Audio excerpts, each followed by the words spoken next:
I'm Ann DeVere, and my partner in crime here is. Sherry Sotelo, There you go. She's so prim and proper for now. for now. For now. Okay, so we are in the segment of figuring out how we can feel better, look better, live better, and all those things, which is something we all want. Remember, we're talking about, are we content with our lives? Well, if we're not content with our lives, and because everything is always evolving, there's always something going on, whether it's money, health, or relationships.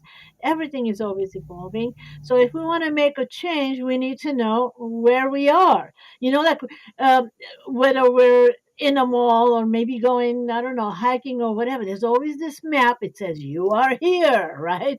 Big red button where you are here. You get your bearings, or if you want, where do you want to go? Always need to know your starting point. And so today, that's what we're going to do.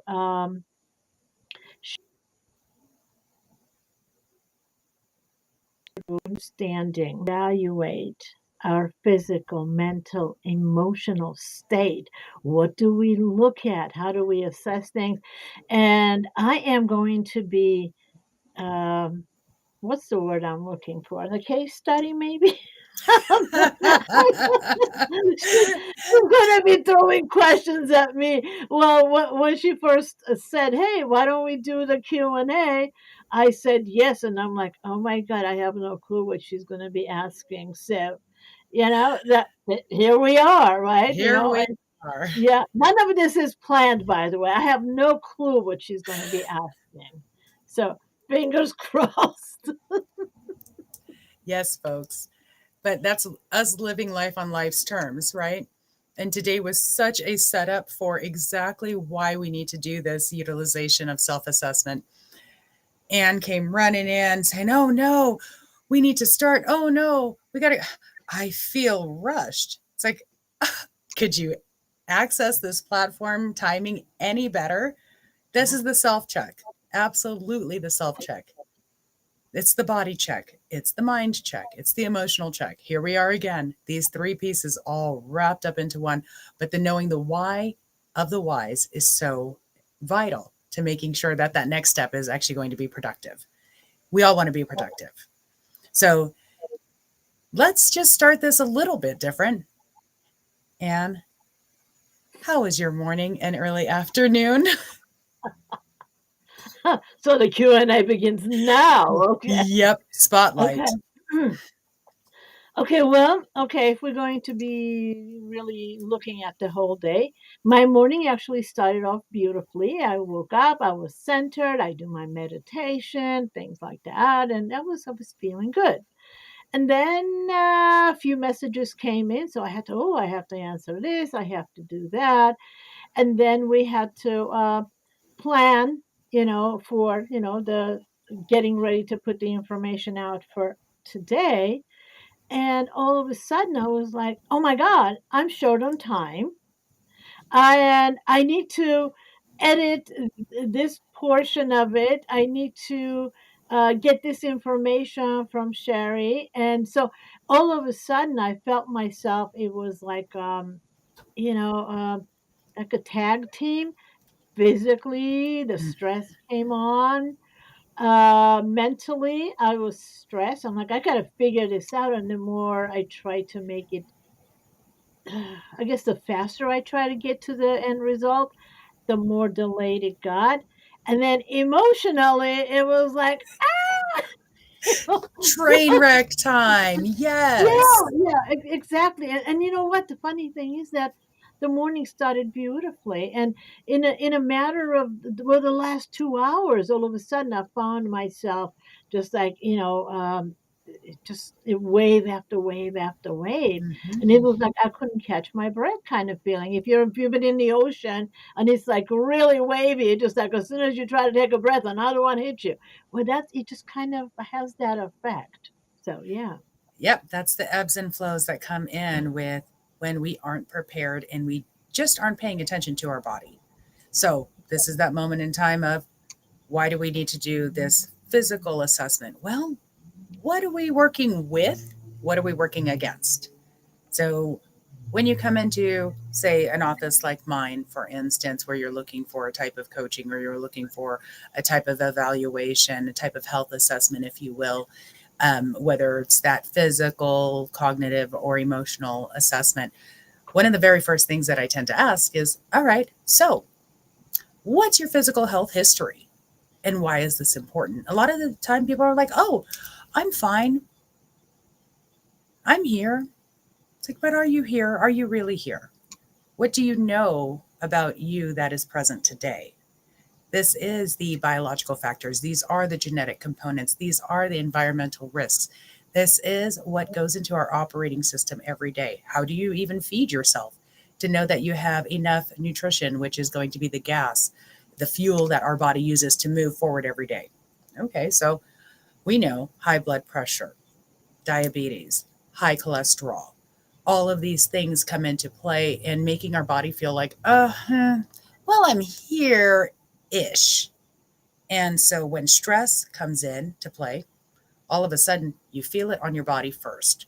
We don't know why. We don't know that's the connection that one plays into the other. So, why is it really important to do these physical assessments of where we're at today? Because we have to know what we're working with. So, when we talk about a physical assessment, what does that mean? It means, how are you waking up? How are you entering your day? How are you feeling throughout the day? How are you sleeping at night? What are you doing to add? And again, what are you fighting against in your own biological makeup? If you know there's things that exist, some that are preventative and others that are not.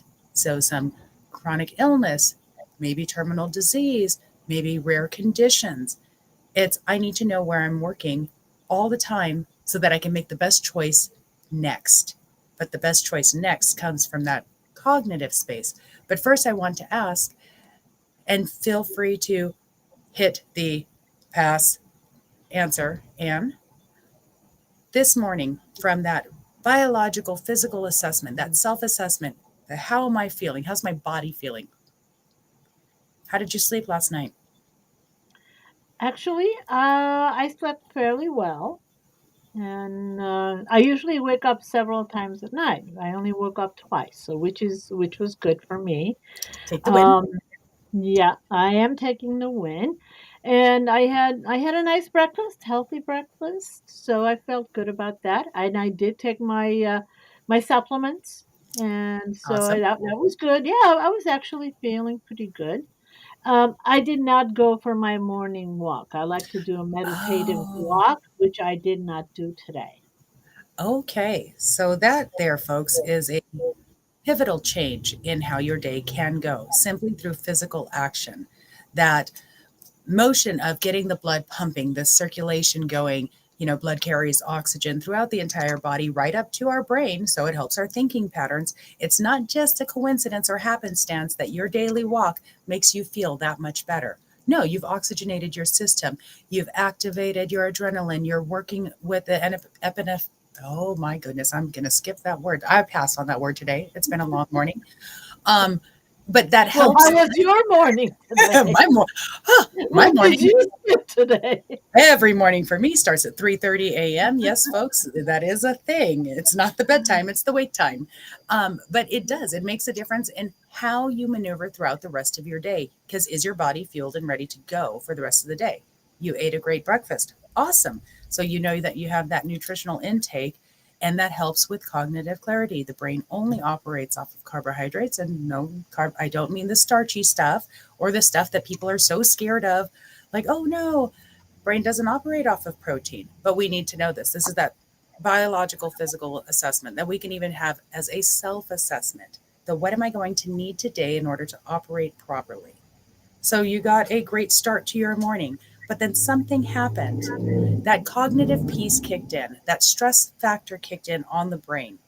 And so if you want to visualize what stress looks like on the brain, just imagine it's going pump, pump, pump. Nobody likes this. This is almost a little bit freaky and annoying to watch. Imagine that going on in your headspace, and then you wonder why you can't think. So, your cognitive assessment, what are you working with? What are you working against? So, as this stressor came in today for you, did you do a cognitive assessment? Do you know what a cognitive assessment Mm, is? well, I would love for you to explain it, but yes, I usually, stop and think, where am I? Like, am I calm enough to, to think things through? But I would love for you to explain, how do we do a proper cognitive assessment? Because I know I can improve. Let's put it that way. So, what you skipped today actually was part of your cognitive assessment. That meditative state of being grounded, being aware, and having the techniques to say, oh, look, I feel a little foggy. What am I missing? Meaning, what is my brain missing? Is it missing food? Is it missing, just a little bit more sleep? Does it need clarity on something? Does it need a break? We as adults, especially here in United States, we don't take enough breaks to allow the brain to calm. And so that brief cognitive assessment can kick in and say, oh, okay, you know what? Maybe I did not give my brain what it needed today. Therefore, I am a little bit more reactive, or my body's a little bit more sluggish. And we know, since Anne, you brought this up through the courses that we've done so far, or the programs that we've done so far, we understand how even any level of addiction affects the cognitive space, let alone the emotional space. We'll get there because, oh boy, we know it was an emotional morning of feeling stressed out. But Yeah. how and why addictions affect our brain from the cognitive stance? What is a great way for the audience to know what that felt like for you? How could you describe it? How could I describe the stress level? The When your cognitive is just not feeling on point, when you feel that off. Hmm. What does it feel like to me? Um, okay. I'm a quick thinker by nature. I'm used to connecting the dots in everything I see.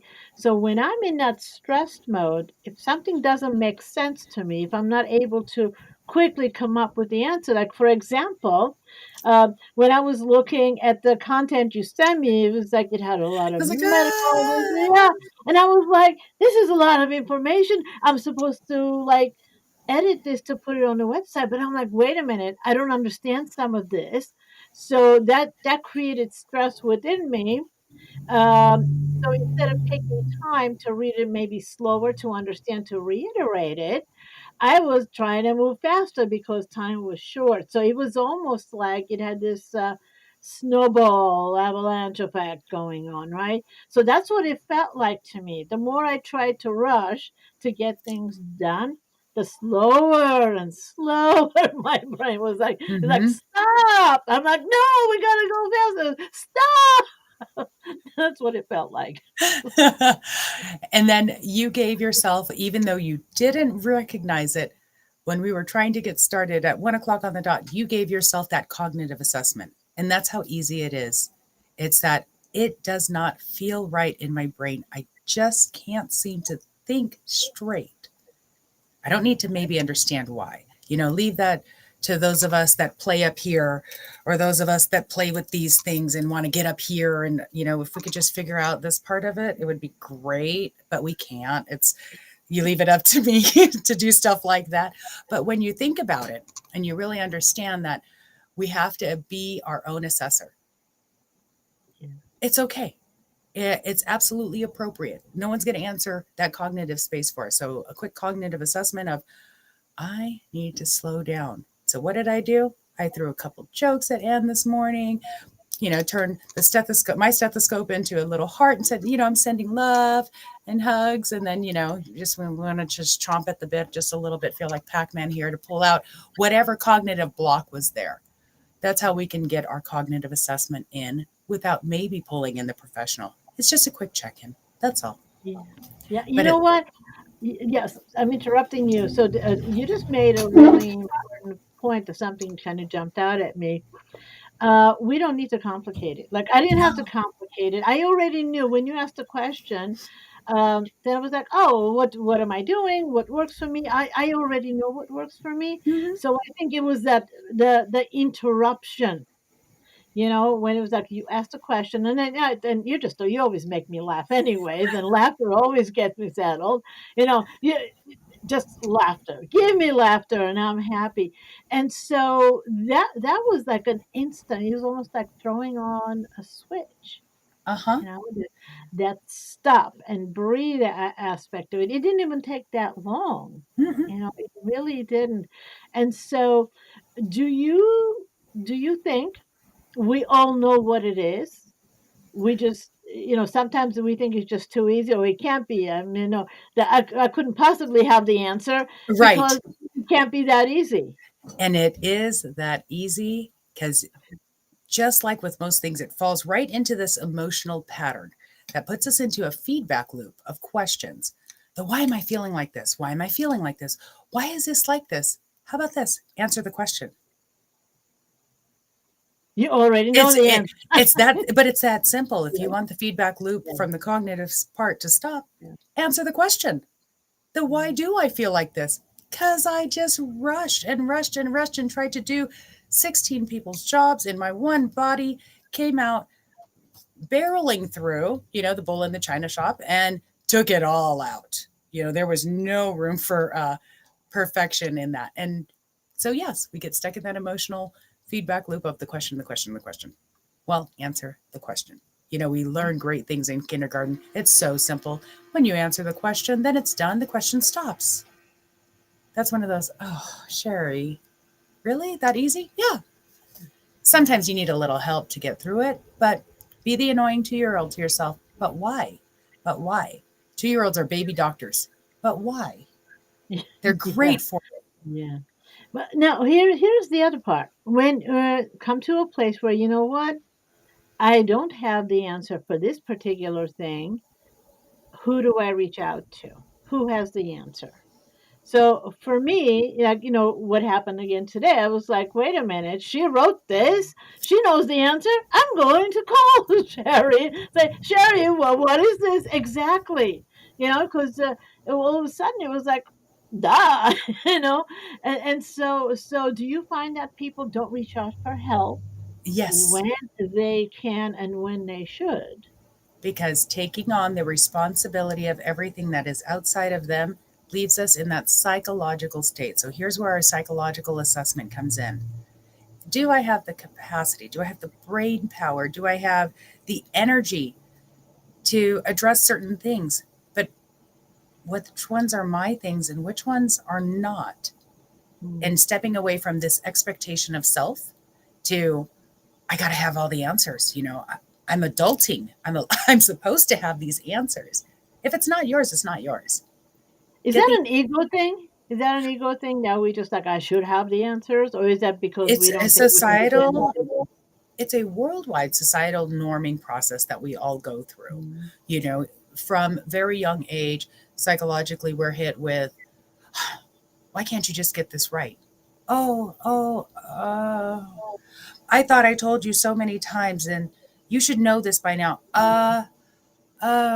That's what kids do when they look at their caretakers above them and go, oh, I guess I'm supposed to have all the answers. And then here we come into adulthood going, well, all my life I was told I was supposed to just have the answers. Okay. Why am I Yeah, not? makes Why don't I have the answers? I don't know. Why don't I know? Because I was never taught. Why was I never taught? Maybe because my parents didn't understand that that's what I needed in that moment. That's the answering the questions of why. And so sometimes psychological patterns come in from even our genetic history, our biological makeup.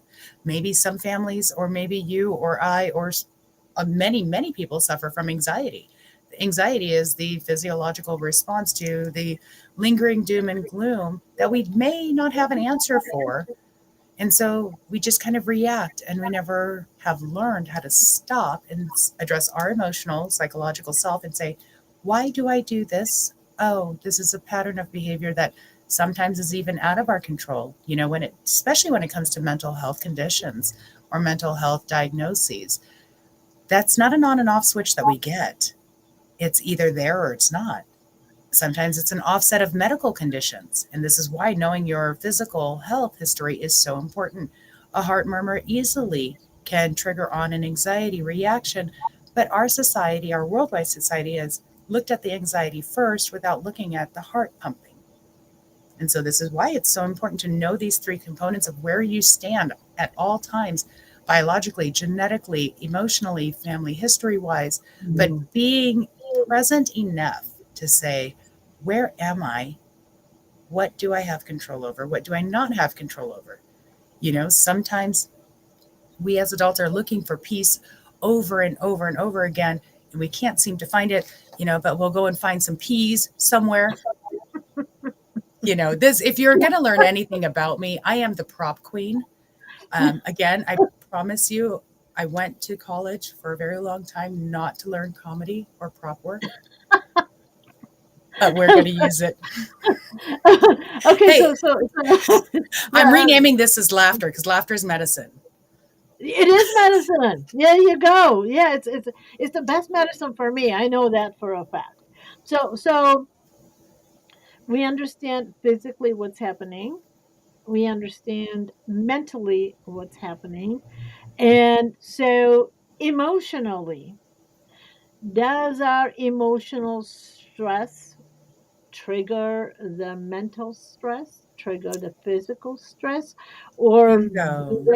yeah, so which one triggers what?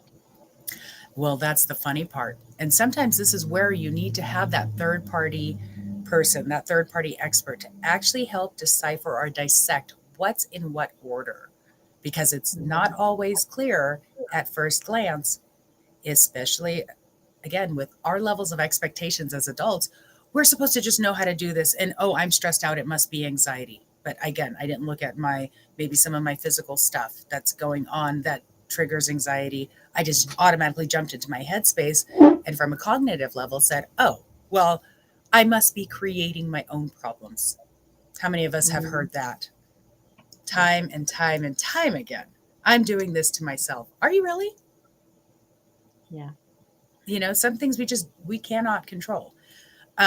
So when it comes to this trickle effect or domino effect, without knowing the three components individually, it is absolutely impossible to ascertain which one started which. This is the chicken Okay. or the egg. Okay, I see. Okay, so for me personally, Mm-hmm. it usually starts the if I am not spiritually centered.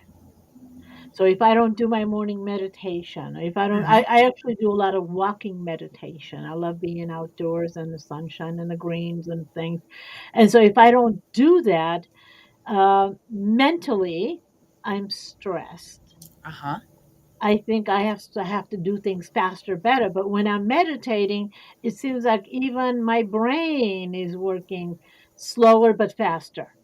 You Right. know, it's Slower and more very efficient. interesting. Yes, more efficient, right. And then, physically, I am less stressed, so I have more energy. So for me, it's usually the spiritual part, Mm-hmm. the emotional part. If I'm but it could be, you're saying it could be anything. If somebody is physically stressed, and thank God right now, I don't think I'm that physically stressed. So then, so it's like spinning plates. It's like spinning plates. I got the It is. emotional, I got the mental, I got the physical. Oh, which one do I run to? And I'm Yeah. going to challenge your thought on that one when you said, I'm not physically stressed and it starts with my spiritual place. Well, your spiritual place, as you stated, was that occurrence during a walking piece. Yeah. So you were absolutely utilizing the body to activate and Yes. awaken and charge and recharge enough so that you could get into the mind space, into the cognitive space where it is operational. Again, this is the car engine gas kind of Mm, method.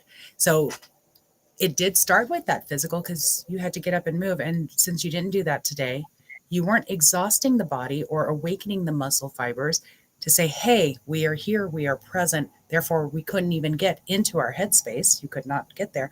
And then the emotional part is the coping. how can I develop coping if these other two were not already in line? And so the coping kind of went out the door. It's like, bye. Yeah. See you. But, oh, I forgot to open the door to you first. And I'm already saying goodbye. Yeah, got it. Okay. Okay. Yeah. So, and this, it seems to be something that we can do several times a day, Hmm. assessing where we are.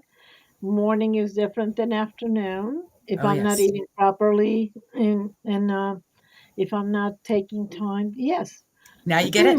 Excuse me. I get it. I get it. Yeah. So we should be doing this assessment. Where am I? Several times a day. Well, at least for me, it seems at least it should be 3 times a day. Morning, afternoon, and then evening. Is that how was my day? What did I do? What did I do well? What needs to be taken care of? Hmm. It's almost like, oh, okay. Yeah. Oh, well, look at this. I am just so proud of myself. I have been doing assessments. I didn't even realize I was doing Genius. See, you didn't even know this. it. I didn't even know it. But here's what I'm getting. I am just gonna just really just put myself out there and say, all of you who are watching this, you're already doing assessments. Yes. I just didn't Sometimes know we this. just need a tad bit of background information, maybe a Yeah. blood panel here and there if we're feeling a little bit some kind of way. Nothing like checking the vitamins and mineral contents in our body, because that obviously fuels our brain too, which if those first two things aren't going well, well, again, how's that psychological? It's going to take an emotional toll. But yes, most people do it without knowing it. So, congratulations, everybody, on doing a great job being present, even if you felt like you weren't present in that moment. You got up for the Yeah. next day to work that next minute, and you're making every minute count. Yeah. So there's one more thing that now that you open the door before we wrap it up, for me to be able to better manage my assessments, I usually end up dividing it up. My assessments, like for my relationships, Hmm. my daughter being my primary relationship, and then other people that I love in my life, and one of them is you, Sherry. So, yeah. So you know what? Every relationship needs a different level of attention. Hmm. So if I separate them, okay, different relationships, then I'm able to better manage. And then it comes to work. How am I managing my work? Am I going to be able to get things done that I want to get done? If not, what can I do to manage it? So that's a different assessment: physical, mental, emotional. Am I am I awake enough to make decisions? You know? And then, of course, the health aspect of it. How do I feel today? Hmm. And especially with COVID and all this going Ah, on, yes. people are still like the energy levels go up and down, and I have to do a reality check based on how I'm feeling today, where my energy level is. Is this a realistic expectation of my work? Do I need to maybe take a few hours and just go sit under a tree and watch the birds and listen to them sing, whatever, right? So for me, that's what I have to do, because if it's all put together, it's too hard for me to be able to really assess. But That's that's just the thing. What you just explained is you cycled each one of those over in each environment: physical, yeah, cognitive, emotional, physical, cognitive, emotional, and knowing that it goes to each individual person and into each relationship. Because I can absolutely assure you, from having working together every single day, multiple times a day, you gauge how you're presenting yourself. And am I throwing off all my energy? That's that physical check. Am I too loud? Just even in speaking, am I too emotional and maybe offsetting something that doesn't belong to my daughter or to Sherry or to whomever? This is how you're reassessing every moment. yeah, okay. This is good stuff. Thank you so much. You're And you know welcome. what? Yeah, we actually went over our allocated time, and it's Oh, just yeah, I know, right? Well, it's just so good, so good. The information is just so needed, and what I love the simplicity of it. We have most of the information that we need to be able to assess ourselves where we Mhm. are, to be able to manage ourselves. And I really appreciate that you making it so doable for all of us. A little bit of rest, do I need to go to the doctor? It's like, wait Right. a minute, and everything in between. Yeah, well, thank you so much, Sherry. This You're is just fabulous. welcome. I can't wait for the next one. So, our next episode, we're going to be talking about planning our Mhm. action, our short-term goals. How do we reach them? Physical, mental, emotional? How are we going to set goals that we can actually achieve? Again, I just can't wait because it's it's almost like we just do a reality check in every Mhm. aspect and we know the answers. And so goal setting is something that I love. And I always like to push myself. So if you are one of those people where now that you know you are here, and how do you get to where you want to be? Well, Sherry's making it super simple for us to be able to decide and take the next indicated step, take the next indicated action. So, Sherry, what do you want to parting thought? Anything that you want to kind of give us to think about? So, just to tag on from yesterday and the day before, pay attention tonight. Assess. Acknowledge that you're assessing all the time. Be proud of yourself. Give yourself that praise. New expectation, new guided expectation is that you are doing those things that you need to do. Celebrate it. Because then when we get into the vision, that's again us moving forward. And one more step for reality check, our reality type TV show here, because it is real. And that is the message is to keep going. Just keep going. There you go. We're just going to keep on going until we get to where we want to go, and then we're Mhm. going to find someplace else that we want to go to. So we just we're on it. Okay, well, Sharon, thanks again. Fabulous, fabulous information. I love the way how Thank you make it you. so simple. And thank you, all of you, whether you're on with us live or if you're watching the recording. Let us know which one are you using each day. I hope all of them, but which one is the one that you usually end up focusing on, or maybe have the most challenge with, because we will be answering, Yes. your questions. We'll be gathering more information. So the more specific you are about what you need, the better it is for you because that's the information we're going to be gathering and delivering. So there we go. Okay, so with that, everybody, have an awesome, awesome day, and we'll be seeing you in the next episode.